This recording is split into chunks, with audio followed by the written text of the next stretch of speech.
entablado, merong spotlight at makita yung mga tao na nakikinig sa akin habang kumakanta ako. At hindi ko nakita yung sarili ko sa malamalit ako na papasok ako sa office at naka-uniforme. Hindi na sinasabi ko masama yun. Pero hindi ko lang talaga nakikita yung sarili ko na gano'n. At bata pa lang po ako, passion ko na yung kumanta sa harap ko ng salamin at hawak yung hairbrush ng nanay ko. Kinakatawa ko ng love hurts. Sabi rito yung mga musikero, yung mga 80s na parang mga parang si Bonnie Tyler, mga Aerosmith, Guns N' Roses, tum-ting-ting-ting, tum-ting-ting. Kaya kinagustuhan ko mag-aaral mag-gitara. Pero yung nanay ko gusto kong mag-artista. Pwede! Gusto ko mag-artista, pero sabi ko sa nanay ko, hindi, kasi rockstar ko eh. Kasi gusto ko talaga. So, nag-start ako sumali lahat ng mga contest.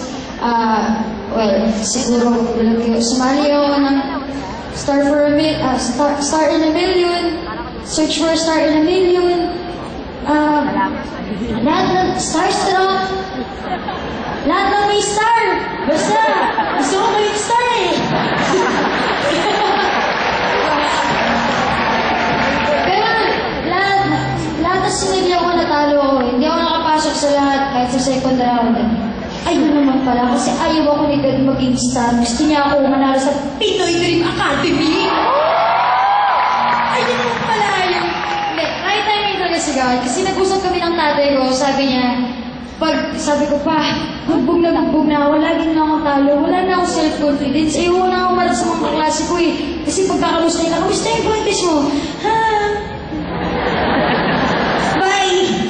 Gusto ko mag-escape kasi wala akong nasabi. Hindi naman ako nanalo.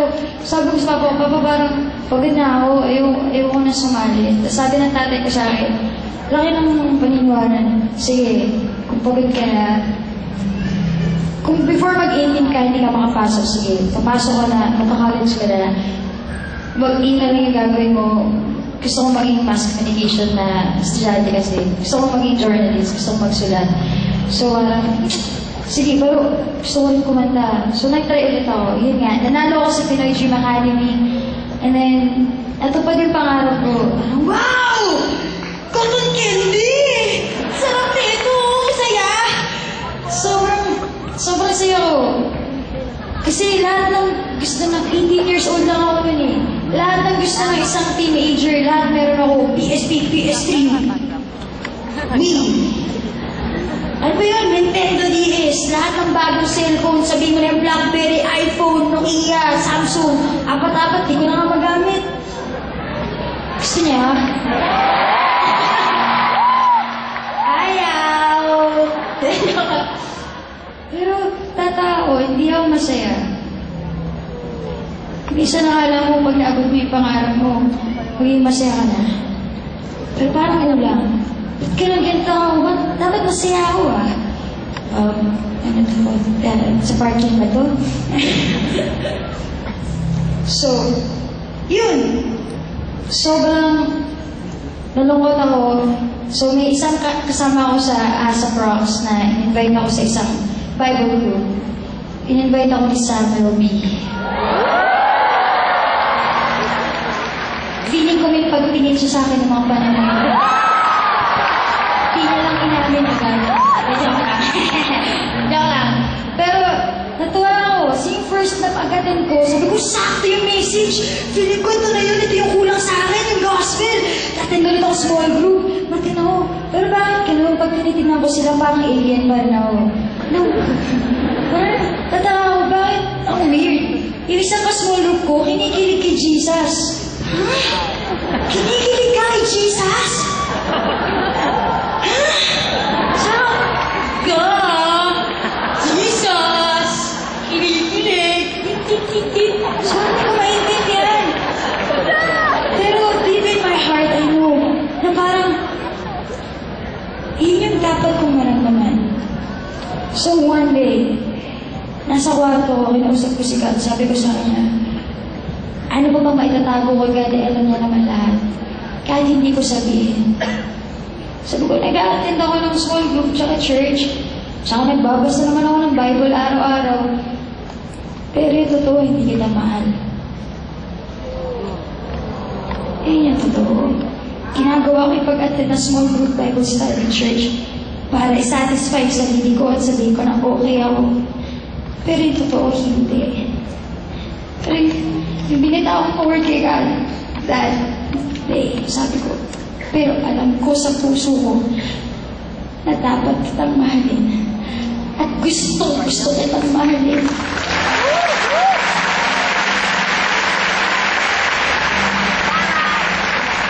Sabi ko, Lord, baguhin mo to.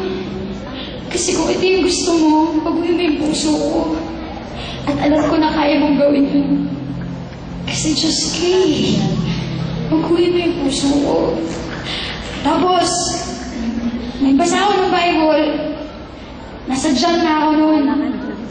Nabasa ko yung verse sa Bible. John 17, verse 24. Yun yung nagbago ng buhay ko. Sabi ni God.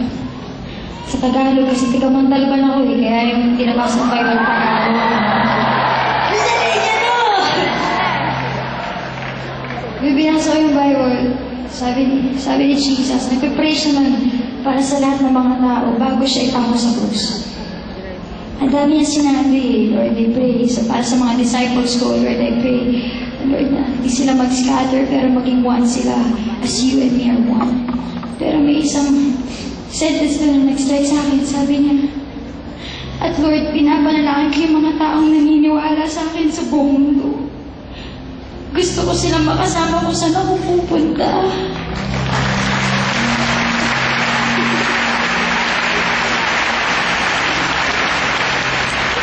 Kung hindi ka ba naman mainag kay Jesus noon, King of Kings, Lord of Lords, gusto ko makasama.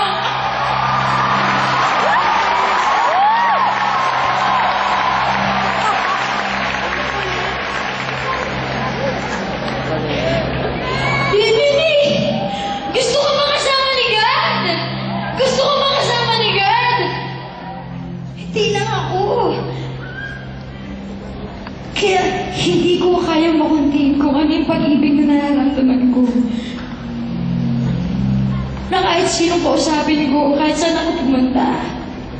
Ngayon, mas alam ko na yung purpose kung bakit ako nasa industriyang to.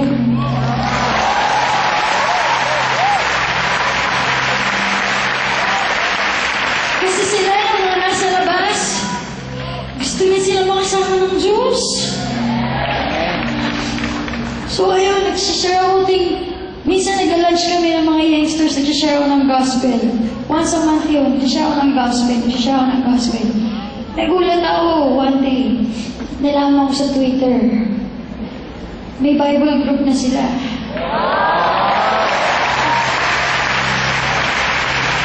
So yun, may isa akong disciple na girl. Well, hindi siya girl dati. Natatawa ako sa sinabi niya sa isang friend namin, nagkita kami. Alam ko eh, hi! Ate! Babae na ako!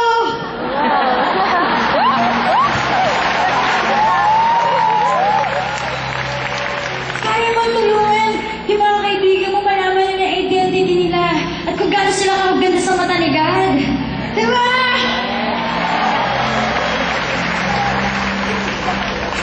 Well, hindi pa ako nag-lead ng malaki small group, pero one day gusto ko mag-lead. Gusto niya sumama. Masaya ako na pinakilala sa akin ni God itong mentor ko. Siguro kung hindi ako mentor ni Asael, para ako ngayong para ako tambay sa kanto. Pag mainit yung ulo, mag-iinom ng alak. Tsaka mag-iyosi. Pero hindi yun yung gusto ni God na maging ako eh. At marami kong gagawin si God. Alam ko, along this way. Minsan sumasablay pa rin ako. Pero buti na lang, hindi pa. Tututungkol sa akin lahat. Sobra-sobra yung grace ni God na kaya natin mag-umpisa, at mag-grow ng mag-grow. Walang hanggan.